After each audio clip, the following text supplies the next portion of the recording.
Hello, everyone. This is Jimmy Kimmel. You know, I've been watching politics for a long time, and I thought I'd seen everything. But what I witnessed this week in the Oval Office left me genuinely unsettled. And I think it should leave you unsettled, too. Before we dive into this, I need you to do something for me. Not because I'm asking thousands of people watching this. This is specifically for you. Hit that subscribe button. Because what we're about to discuss isn't just political theater. It's about who actually makes the rules in America and whether you have any say in it anymore.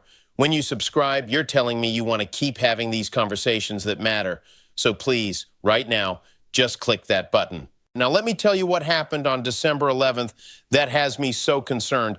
President Trump signed an executive order that, according to reports, essentially tells every state in America that they can no longer regulate artificial intelligence the way they see fit. And standing right there next to him, a venture capitalist named David Sacks, who reportedly has hundreds of millions of dollars invested in the very AI companies that would benefit from this order. Now, I'm not here to tell you what to think about this. You're smart enough to form your own opinions, but I am here to share what we know from public reports and documents and let you decide what it all means. Here's what has people from both political parties raising questions. According to multiple news outlets, including NPR and the New York Times, Sacks holds investments in approximately 449 AI companies through his venture capital firm, Craft Ventures. These aren't casual investments we're talking about. According to published reports, his firm manages hundreds of millions in tech investments. Now, the White House says Sacks divested from some holdings and received proper ethics waivers. That's their position, and it's important to note that. But what's creating controversy isn't what he sold. It's what he apparently kept and how those holdings might align with the policies he's helping to shape. Let me paint you a picture of what this executive order actually does, because the details matter here. According to the official White House document, it directs the Department of Justice to create something called an AI litigation task force. The sole purpose of this task force, according to the order, is to challenge state AI laws that the federal government deems problematic. Think about that for a moment. We're talking about the federal government actively suing states for trying to regulate technology companies. And that's not speculation. That's what the document says in black and white.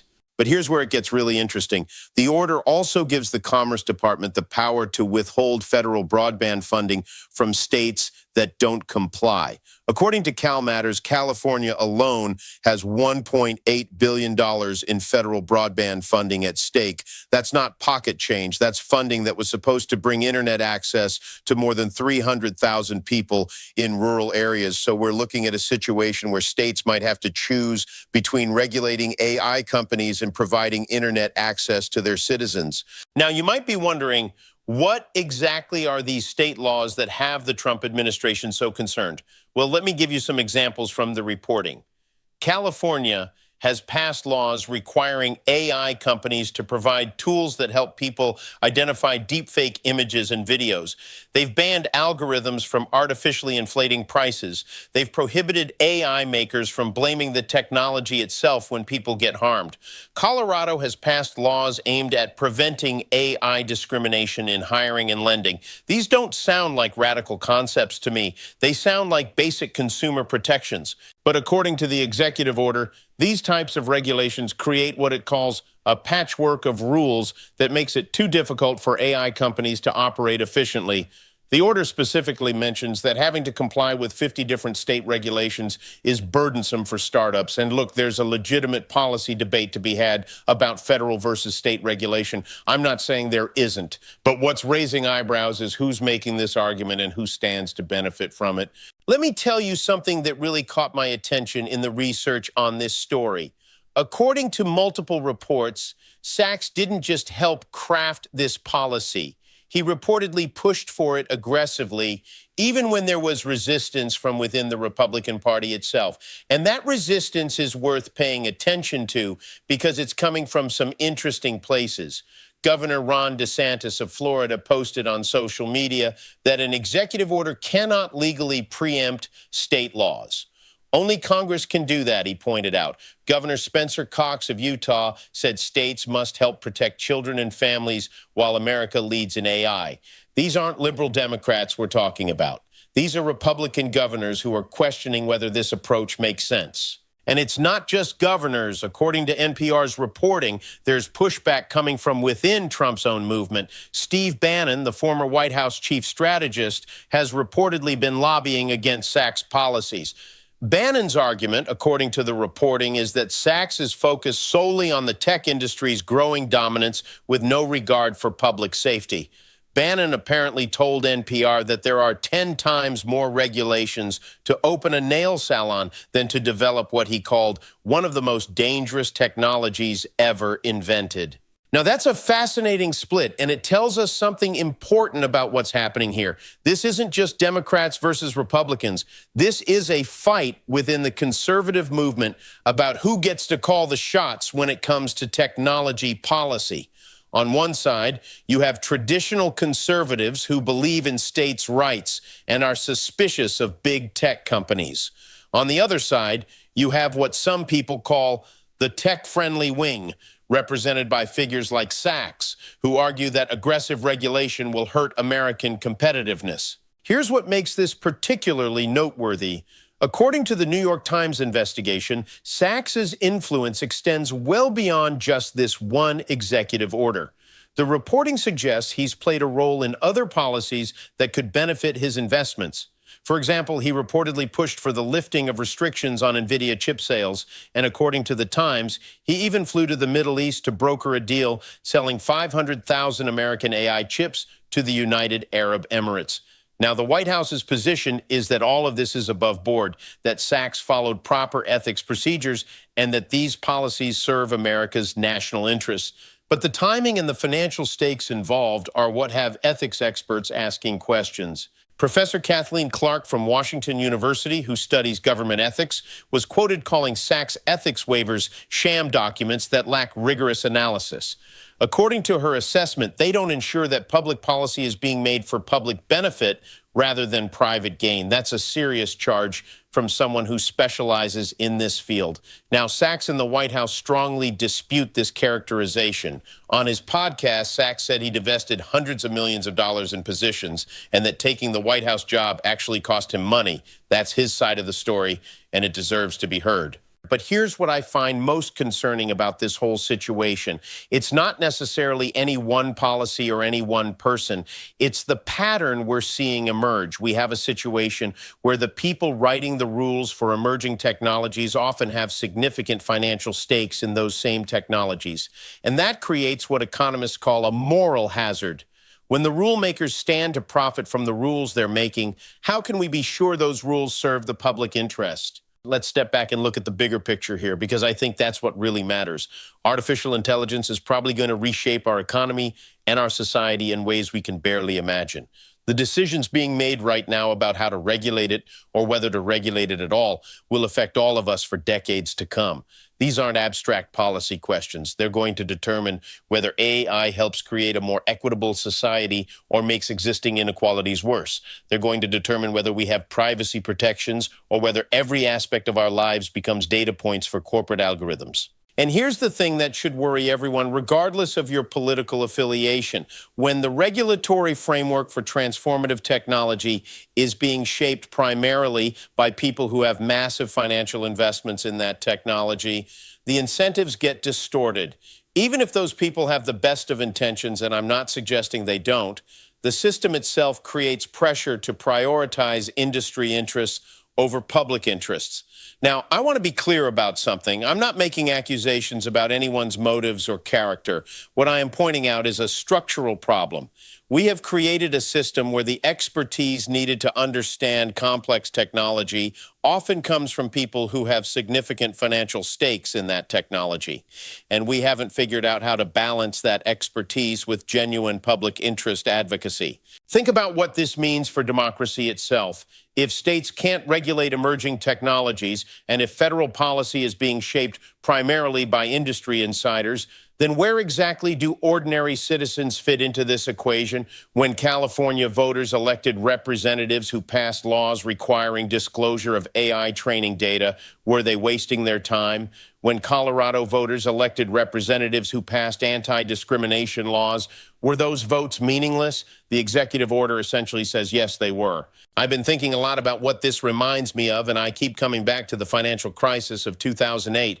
Remember how that happened? We had a situation where the people who understood complex financial instruments were often the same people who were creating and selling those instruments. The regulators relied heavily on industry expertise because who else understood these things well enough to regulate them? And we know how that story ended. Millions of people lost their homes and jobs because the regulatory system had been captured by the very industry it was supposed to oversee. Now, I'm not saying we're heading for an AI crisis equivalent to the 2008 financial collapse. I honestly don't know what the future holds.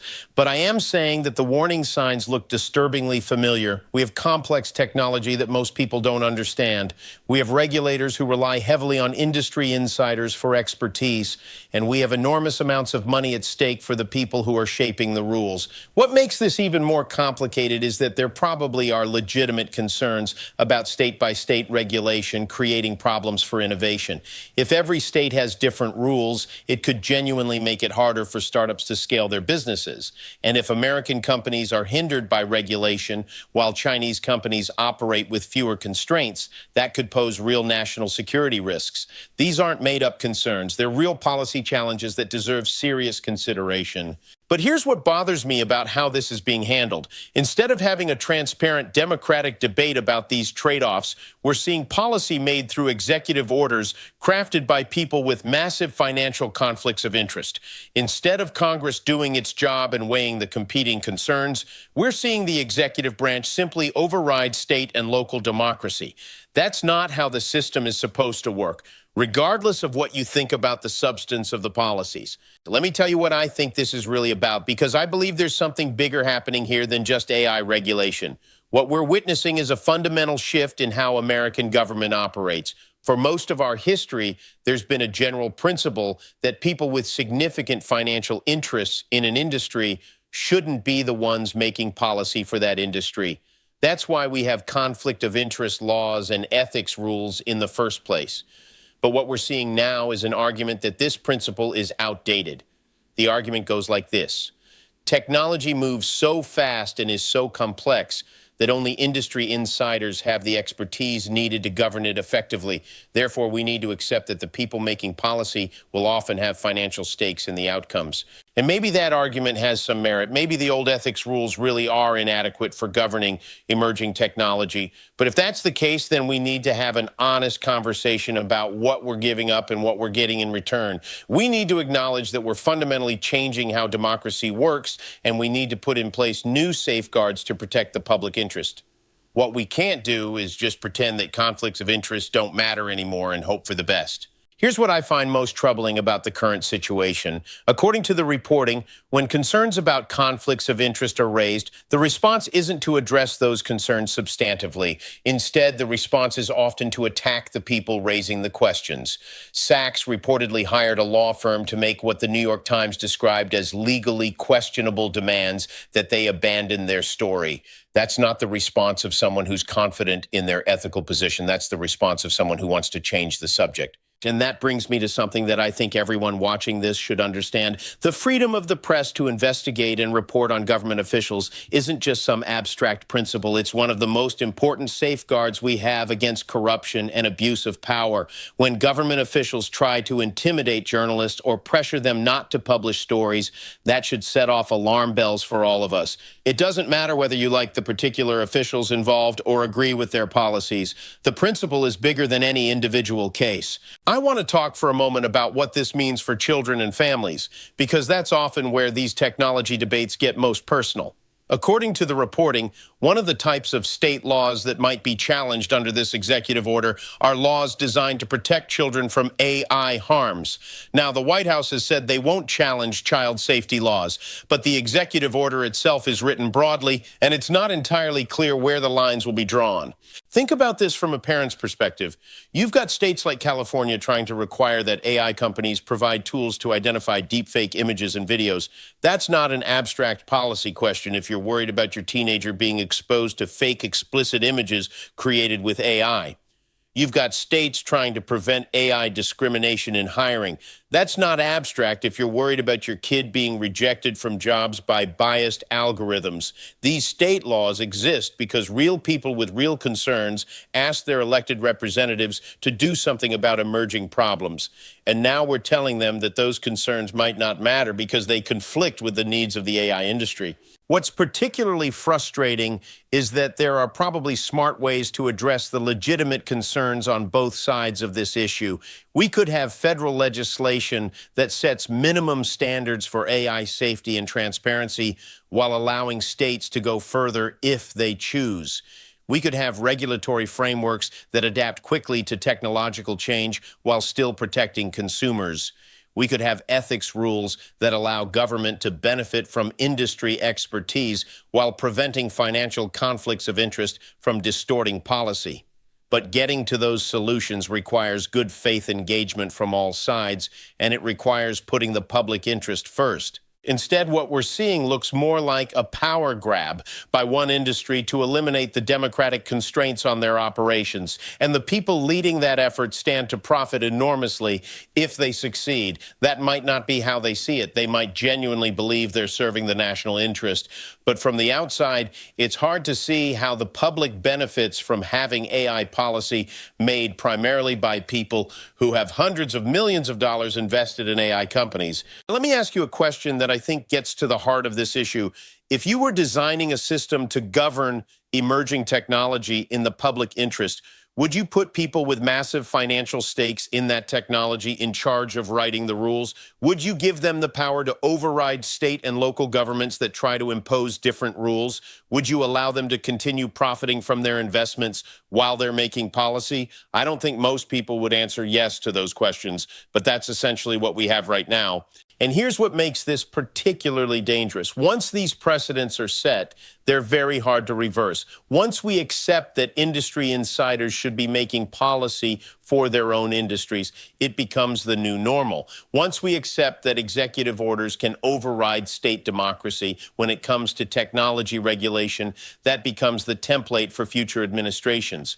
We're not just making decisions about AI policy. We're making decisions about how American democracy will function in the age of rapidly changing technology. I think there's still time to change course, but it's going to require all of us to pay attention and speak up. If you think states should have a voice in regulating technology that affects their citizens, you need to tell your representatives that. If you think people with massive financial conflicts of interest shouldn't be making policy, you need to say that too. If you think democracy means more than just letting industry experts decide what's best for the rest of us, then you need to make your voice heard. The stakes here are enormous, and they go way beyond any one policy or any one administration.